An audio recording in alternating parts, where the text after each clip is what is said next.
पिछले वीडियो में हमने देख लिया है कि हाइड्रोकार्बन क्या होता है। हाइड्रोकार्बन उसे कहते हैं जो हाइड्रोजन और कार्बन के संयोग से बने यौगिक होते हैं। वो यौगिक हाइड्रोकार्बन कभी नहीं कहलाएंगे जिनमें कार्बन होते हैं लेकिन हाइड्रोजन नहीं होते हैं। हाइड्रोकार्बन के 4 प्रकार होते हैं: संतृप्त हाइड्रोकार्बन, असंतृप्त हाइड्रोकार्बन, एलिसाइक्लिक हाइड्रोकार्बन और एरोमेटिक हाइड्रोकार्बन। संतृप्त हाइड्रोकार्बन हमने बता दिया था।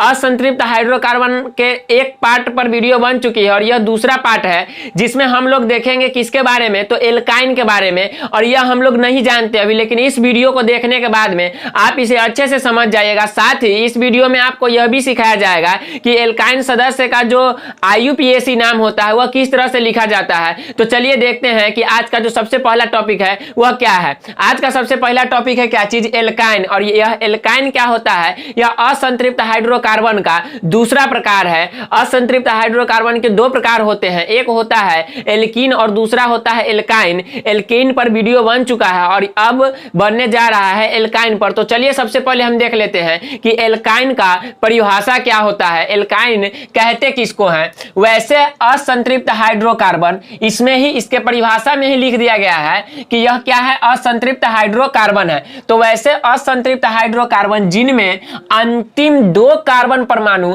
आपस में त्रिबंध द्वारा जुड़े रहते हैं। त्रिबंध मतलब ट्रिपल बॉन्ड, यानी कि जो असंतृप्त हाइड्रोकार्बन के जो यौगिक होंगे और उसमें अंत में जब हम उसका संरचना सूत्र देखेंगे तो अंत का जो कार्बन कार्बन परमाणु होगा वह त्रिअबंध, यानी कि कार्बन कार्बन के बीच जो होगा 3 बॉन्ड बना होगा, तब वैसे यौगिक को क्या कहेंगे, तो एल्काइन कहेंगे। लेकिन वह होगा क्या चीज, तो असंतृप्त हाइड्रोकार्बन होगा। और क्या होता है, शेष कार्बन परमाणु आपस में एकल बंधन से जुड़े रहते हैं, उसे एल्काइन कहते हैं। अब यहाँ पे क्या हो गया कि यह इतना एल्काइन का परिभाषा हो गया। और यहाँ पे एक पॉइंट है जो काफी ज्यादा इंपॉर्टेंट है आपके बोर्ड एग्जाम के लिए, क्या चीज के एल्काइन का सामान्य सूत्र क्या होता है। और जब तक कि आप सामान्य सूत्र नहीं जानिएगा IUPAC नाम कभी भी नहीं लिख पाइएगा। तो सबसे पहले आपको जानना जरूरी है क्या चीज के सामान्य सूत्र क्या होता है, किसका, तो एल्काइन का। दोस्तों क्या होता है संतृप्त हाइड्रोकार्बन में, यानी कि एल्केन। तो एल्केन जो होता है वह क्या है, तो एल्केन है संतृप्त हाइड्रोकार्बन का IUPAC नाम। और इसका सामान्य सूत्र होता है CnH2n+2। और इससे ही एक हाइड्रोजन को हटा देने से एल्काइल मिल जाता है, यानी कि एल्काइल का सामान्य सूत्र होता है CnH2n+1।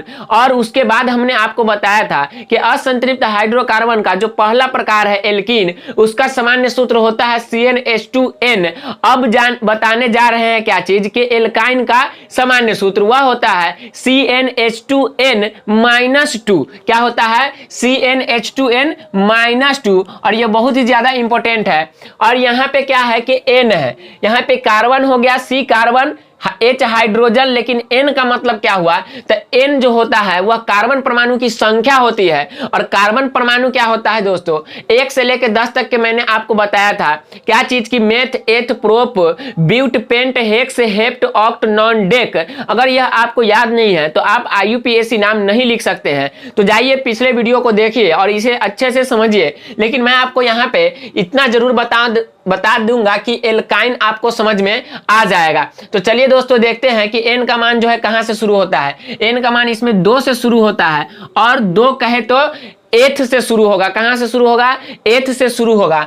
अब देखते हैं क्या चीज की एल्काइन में कार्बन परमाणुओं की संख्या के आधार पर मूल शब्द में क्या जोड़ा जाता है। जो मूल शब्द था, कार्बन परमाणु की जो संख्या थी उसका जो मूल शब्द था, मूल शब्द क्या था, वही meth, eth, prop, but, paint. तो उसमें क्या जोड़ा जाता है, तो आयन जोड़ा जाता है। क्या जोड़ा जाता है, आयन जोड़ा जाता है। और आयन क्या होता है दोस्तों, तो आयन होता है अनुलग्न, यानी कि प्रत्यय, जो शब्द के अंत में जोड़ा जाता है। तो अगर हिंदी में जोड़िएगा तो आयन, अंग्रेजी में जोड़िएगा तो YNE जोड़कर नाम बोला जाता है। कौन सा नाम बोला जाता है, IUPAC नाम बोला जाता है। तो चलिए देखते हैं कि किस तरह से हम एल्काइन का IUPAC नाम लिखते हैं। सबसे पहले आपको यह चार्ट पता होना चाहिए। इस चार्ट की सहायता से आप किसी भी ग्रुप के सदस्य का IUPAC नाम लिख सकते हैं 100% गारंटी के साथ। दोस्तों यहां पे सबसे पहले क्या लिखना है, सामान्य सूत्र। अब जिस ग्रुप का आप सामान्य सूत्र लिख रहे हैं उसका जिस ग्रुप का आप IUPAC नाम लिख रहे हैं उसका सामान्य सूत्र यहाँ पे लिखना है। तो लिख रहे हैं किसका, एल्काइन का। तो एल्काइन का सामान्य सूत्र क्या होता है, CnH2n-2। तो यहाँ पे क्या लिखना है, CnH2n-2। अब यहाँ पे n का मान रखना है, लेकिन इसमें n का मान शुरुआत होता है 2 से, तो सबसे पहला सदस्य जो होगा क्या होगा, एथ होगा। क्या होगा, तो यहाँ पे हम रख देते हैं n का मान क्या चीज, 2 रख दिए। अब अनुसूत्र निकालना है इससे। तो अनुसूत्र क्या करना है कि कार्बन जो है यहाँ पे कार्बन, तो यहाँ पे n का मान हम 2 रख दिए। अब हाइड्रोजन को क्या करना है कि इसमें 2 से गुना करके 2 घटा देना है, यानी कि 2 दूना 4 और 4 में से 2 घटेगा तो कितना हो जाएगा, 2 हो जाएगा। क्या हो जाएगा, 2 हो जाएगा। तो यहाँ पर जो अनुसूत्र निकल के आया है क्या आया है, C2H2 आया है। अब आगे क्या है कि मूल शब्द। तो मूल शब्द में आपको पता होना चाहिए कि मूल शब्द जो होता है n का मान अगर 2 रहे, यानी कि कार्बन परमाणुओं की संख्या 2 रहे, तो उसका मूल शब्द जो होता है क्या होता है, एथ होता है। क्या होता है, एथ होता है। अब इसमें अनुलग्न यानी कि प्रत्यय क्या जोड़ना है, किसके लिए, तो एल्काइन के लिए वह जोड़ना है आइन। क्या जोड़ना है, आइन जोड़ना है।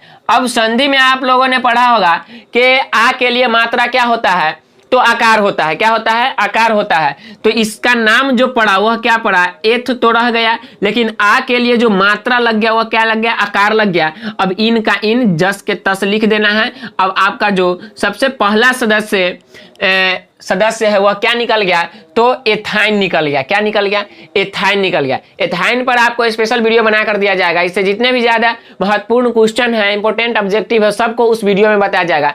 तो इस वीडियो के बाद अगला वीडियो एथाइन पर ही होने वाला है। तो चलिए अब हम आपको सिखाते हैं कि 3 रखने पर क्या आएगा। तो 3 रहेगा तो यहाँ पे आपको अनुसूत्र क्या निकलेगा, 3 रहने पर यहाँ पे क्या होगा कि C3 हो गया। अब इसमें 2 से गुना करके 2 घटा दीजिए, तो 3 दूना 6 और 6 से गया कितना, 2, बचा कितना, 4। आप इसको अच्छे से सीखते रहिए।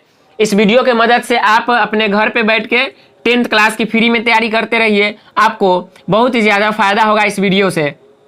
अब देखते हैं क्या चीज की मूल शब्द क्या होगा। तो 3 के लिए क्या होता है, प्रोप होता है। क्या होता है, प्रोप होता है। अब प्लस क्या है, इसमें अनुलग्न जोड़ना है क्या चीज, आइन। क्या जोड़ना है, आइन जोड़ना है। तो आइन जोड़ दिए। अब क्या बनेगा कि इसका जो IUPAC नाम होगा क्या बन के निकलेगा, तो यहाँ पे है प्रोप, तो प्रोप का प्रोप लिख दीजिए। इस वीडियो की मदद से आप सीखने का प्रयास कीजिए, ना कि देख के छाप लीजिए। सीखिए क्या चीज है। अब मूल शब्द हमने लिख दिया, कैसे लिखा मूल शब्द, तो यहाँ पे n का मान है 3। अब 3 के लिए कार्बन परमाणु की संख्या अगर 3 हो तो उसका मूल शब्द क्या रखा गया है, प्रोप रखा गया है। वह याद होना चाहिए आपको। तो यहाँ पे प्रोप लिख दिए। अब अनुलग्न लिखना है, तो अनुलग्न यहाँ से देख के लिख दीजिए, क्या होता है, आइन होता है। अब प्रोप हो गया। अब इसमें आइन जोड़ना है तो क्या हो जाएगा, आ के लिए मात्रा लग गया, इसमें आकार, और इन का इन क्या बन के आ गया, प्रोपाइन बन के आ गया। अब 3 हो गया। इसी तरह से 4, 5, 6, 7, 8 आप 10 तक के इसको लिख सकते हैं, क्योंकि आपके सिलेबस में मात्र 10 तक के ही पढ़ना है। उससे अगर ऊपर आप पढ़ते हैं तो आपको आगे काम आएगा, वो भी थोड़ा बहुत आएगा नॉलेज के लिए, सिलेबस में आपको नहीं मिलेगा। अब यहाँ पे क्या है कि C4 है। अब इसमें 2 से गुना करके 2 घटा देना है, तो कितना हो जाएगा, 4 दूना 8, 8 में से 2 गया 6, कितना हो गया, 6 हो गया। अब यहाँ पे क्या हो गया कि चौथा क्या होता है, ब्यूट होता है। तो ब्यूट लिख दिए, और प्लस इसमें क्या जोड़ दिए, आइन जोड़ने से क्या निकल जाएगा दोस्तों, तो ब्यूटाइन निकल जाएगा। क्या निकल जाएगा, ब्यूटाइन निकल जाएगा। अब 5 के लिए क्या निकलेगा, तो C5 और H कितना आ जाएगा, 8 आ जाएगा। अब यहाँ पे 5 के लिए क्या होता है, पेंट होता है। अब इसमें जोड़ना क्या है, आइन जोड़ना है। क्या जोड़ना है, आइन जोड़ना है। क्या निकल के आ जाएगा, पेंटाइन आ जाएगा। क्या आ जाएगा, पेंटाइन आ जाएगा। इसी तरह से आप इसको प्रैक्टिस कीजिए। आगे मैं बता देता हूं, आप इसे कॉपी पे लिखिए। 6 है तो इसका अनुसूत्र क्या होगा, C6 और H का मान कितना हो जाएगा, 10 हो जाएगा। अब क्या है मूल शब्द, तो मूल शब्द आपको लिखना है 6 के लिए हेक्स होता है, तो हेक्स, और उसमें जोड़ना क्या है, आइन। क्या जोड़ना है, आइन। अब क्या बन के आएगा, हेक्साइन। तो यह हो गया क्या चीज के एल्काइन का कुछ परिभाषा, इसका परिभाषा हो गया, और क्या हो गया, इंपोर्टेंट बातें हो गई, और IUPAC नाम लिखने का तरीका हो गया। तो आप इस वीडियो को, इसे आप एक स्क्रीनशॉट ले लीजिए और इसे कॉपी पे नोट कर लीजिए, और इसको तब तक पढ़ते रहिए जब तक कि आपका एग्जाम न हो जाए। अगर आप चैनल पर पहली बार आए हैं तो इस चैनल को सब्सक्राइब कर लीजिए। और भी वीडियो है इस चैप्टर से, कार्बन एवं उसके यौगिक से, उन सबको देखिए ताकि आपको फायदा पहुंच सके। वीडियो देखने के लिए धन्यवाद।